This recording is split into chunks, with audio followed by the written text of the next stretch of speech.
Bonjour à toutes et tous. Aujourd'hui, je vais vous présenter comment faire pour faire ses propres pièces en 3D. C'est bien joli d'aller les chercher sur internet, tout ça, ça peut être sympa, mais est-ce qu'on peut les faire nous-mêmes? Oui, alors pour les faire soi-même, il faut savoir un peu dessiner. Moi, c'est pas mon cas, mais il existe des solutions gratuites en plus et qui sont en ligne par exemple.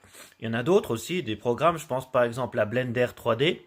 Ça, c'est un programme de dessin en 3D qui vous permettra de modéliser vos idées. Moi, je vais vous montrer aujourd'hui donc sur internet. Ça s'appellerait Tinkercad, pardon. Alors, je vais vous montrer ça directement. Attention, on tourne et hop là. Donc ici, vous allez sur internet chercher voilà, Tinkercad. Là, c'est mon compte. Tac, tac, tac. Comme on peut voir, j'ai pu faire ici plusieurs conceptions.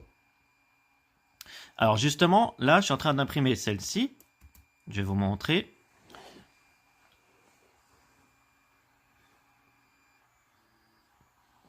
Il faut faire éditer, parce que sinon ça va pas. Voilà, c'est mieux. Voilà, je suis en train d'imprimer ceci. Alors, comme on peut le remarquer,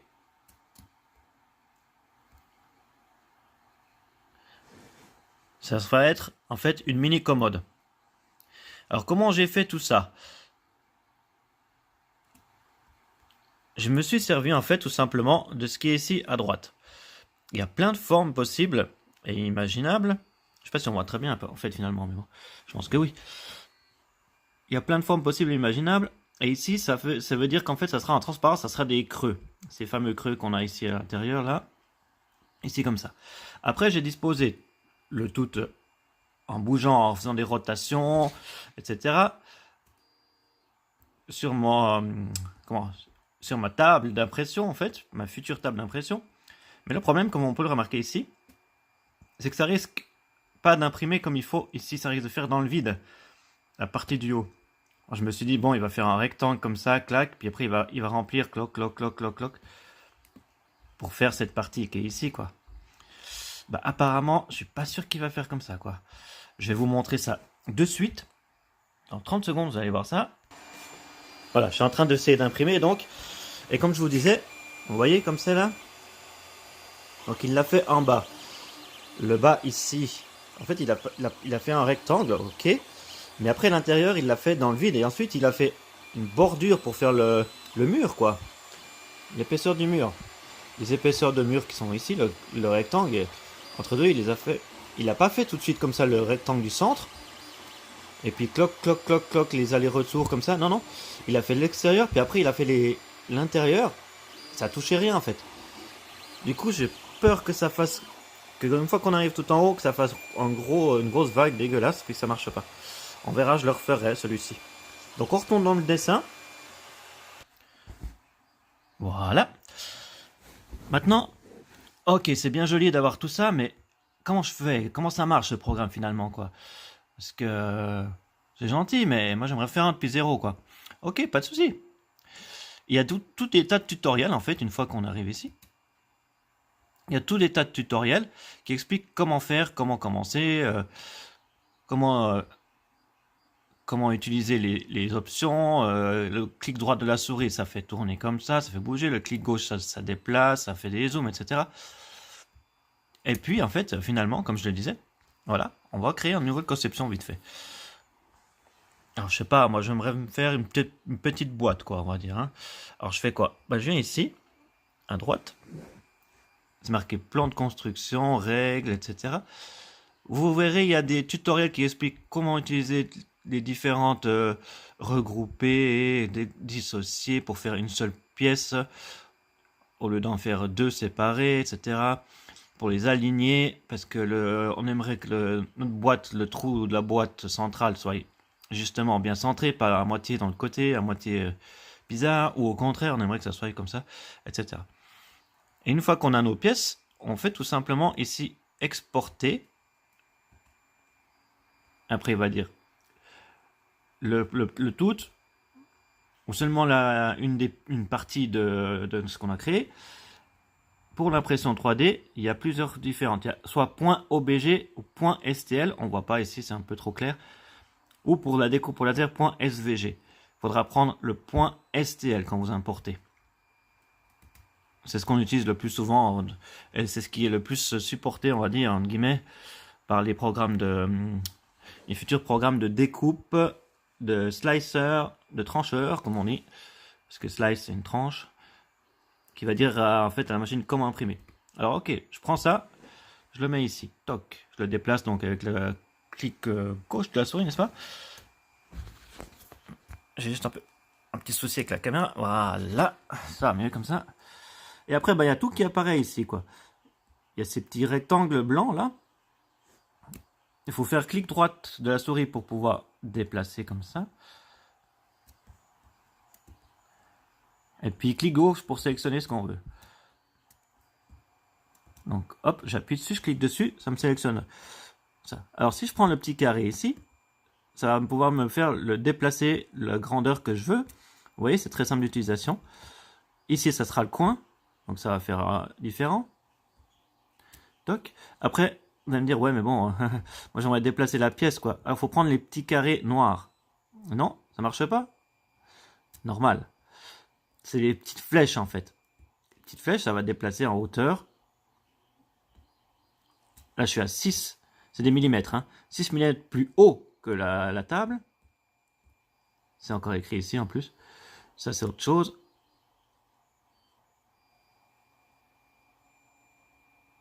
Ah, non, là je suis à 0. Là je suis contre, là. Toc. Je suis bien contre. Voilà, effectivement, je suis bien contre. Ensuite, comme vous avez pu le remarquer, en bougeant ce noir là, en fait, ça va modifier une partie comme ça. Ou une autre partie comme ça, etc. Mais nous, on aimerait justement, et les rotations ici, le déplacer à gauche ou à droite. Alors comment je fais pour déplacer à gauche ou à droite? Parce que j'ai pas les flèches ici. Eh bien, ça sera les flèches du clavier, tout simplement. Les flèches du clavier, vous avez sur le clavier, ça va déplacer à gauche, à droite, en arrière, en avant. C'est pour faire un peu de place.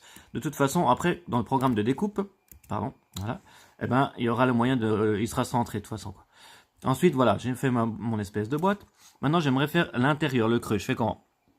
Eh ben, je viens ici de nouveau dans tous mes outils qui sont ici, n'est-ce pas? Je viens sélectionner donc ici le cylindre, etc. Comme vous pouvez voir, il y a plein de formes différentes. Ici, il y a un menu forme simple. Si on va dans le menu ici, il y a encore plus de trucs différents, encore plus complexes, etc. Alors, je prends cette boîte-là comme ça me fera justement un creux. Maintenant, hop, toc, je règle la hauteur que j'aimerais. J'aimerais garder un petit fond de boîte. Je le déplace. Je viens ici.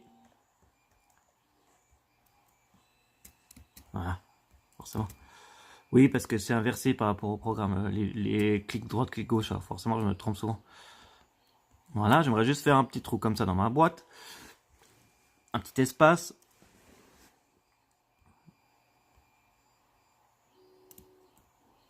Toc, toc, toc.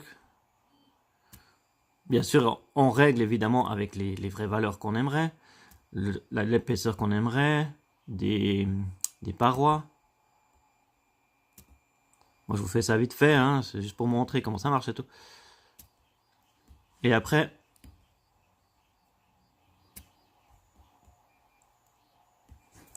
on descend. Non, c'est pas descendre ça. Je me disais, tiens, c'est bizarre. Ouais, non, c'est pas descendre du tout, quoi. Toc, toc, voilà. Descendre, c'est comme ça, tout simplement. N'importe quoi. Voilà, on l'aligne. Et après, justement, une fois qu'on a là, on vient faire avec Shift. Bon, là, je peux pas vous montrer parce que j'ai la caméra dans la main. Mais avec Shift et... Si je peux montrer. Clic droite, je sélectionne tout. Et clic gauche, pardon, bien sûr. Pas clic droite, ça va de soi. Je sélectionne celle-ci. Plus celle-ci. Et après, je veux faire un alignement. Alors je fais justement, je les aligne. Toc. Maintenant, je vais les aligner comment? J'aimerais aligner cette pièce-là, le trou, par rapport à quel axe? Axe central, par rapport à un coin, que ça soit plus aligné, le trou soit ici, la paroi soit très faible, et les deux autres d'en haut, pareil, et ici, par contre, plus grande, ou que le tout soit pareil. Et ben, il faut aligner sur les axes centrales. Toc. Toc.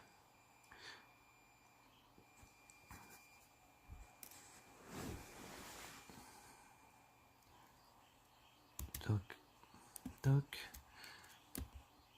Parce que c'est pas si simple avec la souris, parce qu'il faut que je fasse des shifts ou des trucs comme ça. Il vous faudra aligner sur les bons axes. Et une fois que vous avez aligné sur les bons axes, toc, et ben ça vous donnera quelque chose de bien meilleur que ça, évidemment, forcément. Ah, il m'a tout annulé. Non. C'est pas évident parce qu'il faut que je fasse des shifts, il faut que j'aille cliquer ici avec la caméra. Mais vous voyez le concept, quoi. Après, comme ça, une fois qu'on a fait ça, on groupe les deux. Parce que sinon, il va imprimer soit ça, ou soit ça, je sais pas trop comment on va faire. On les groupe les deux pour avoir justement, voilà, le creux dans notre boîte. Et puis comme ça, après, on a notre boîte. Une fois qu'on a fini, eh ben, on fait comme je disais, exporter. Après, là, il va nous dire tout, ou bien seulement la forme sélectionnée. Bah, tout, et là, ça sera du point .stl. Vous allez cliquer là-dessus et noter le nom de votre pièce. Et voilà. Ça, c'est pour le programme gratuit ici. Il y a tous les tutoriels qui expliquent comment. Et puis, bien sûr, vous allez faire mieux que moi, parce que moi, avec ma caméra dans la main, eh ben, c'est pas tellement très pratique, comme vous avez pu le remarquer. C'était juste pour expliquer les bases de comment faire ses propres créations. Et voilà. On se retrouve après tout à l'heure, parce que je suis en train d'imprimer. Il y en a au moins pour 2 heures. Pour vous, ça va faire à peine 30 secondes. Même pas, 2 secondes, même pas, 1 seconde. Ouais, exactement. On se retrouve donc dans 1 seconde pour voir si l'impression a effectivement bugué, comme je disais, ou pas. Et puis comme ça, si jamais, je vous montrerai comment on exporte et puis on imprime, on prépare à imprimer, pardon, le tiroir qui va peut-être bugger, j'espère pas. À plus tard, à tout de suite. Donc voilà, une fois que j'ai donc pris le programme de dessin, j'ai mis cette pièce à exporter, comme je le disais, pour dire au trancheur, slicer, comme on dit, au programme qui permet de dire à la machine comment imprimer, avec les paramètres que j'ai mis. Et bien voilà, ça donne ça, le résultat, vous voyez. Là, ça a super bien imprimé, finalement, je suis bien content pour le tiroir ici. Maintenant, on va voir si les tiroirs rentrent dans la commode, quoi. Parce que c'est ma première pièce que j'ai modélisée et c'est la première pièce que j'ai imprimée. Voilà. Donc voici ma première pièce que j'ai faite moi-même. C'est une mini commode. Mais il y a quelques ajustements à faire, notamment au niveau du tiroir central, des supports à l'intérieur pour faire tenir les tiroirs. Dedans, je pourrais mettre comme ça des petites affaires dedans. Donc les tiroirs du bas et du haut, pas de souci. Celui du centre, justement, il bloque un petit peu, il serre un petit peu. C'est pas mal pour une première pièce. Évidemment, la commode n'est juste pas assez profonde, mais vraiment juste pas, il manque pas grand chose, quoi. Il n'est pas super bien calculé. Et puis le tiroir du centre, il va un peu dur. Voilà, tu vois. C'est normal, c'est parce que les supports, en fait, sont un tout petit peu trop gros. Mais à peine, quoi, c'est pas grand chose. Là, tu vois, j'arrive à le fermer, etc. Et après, il y a le bord ici qu'il faut juste le remettre un petit peu, toc, voilà. C'est pas mal, c'est pas mal. C'est pas mal en soi. Pour une première pièce que j'ai fait moi-même.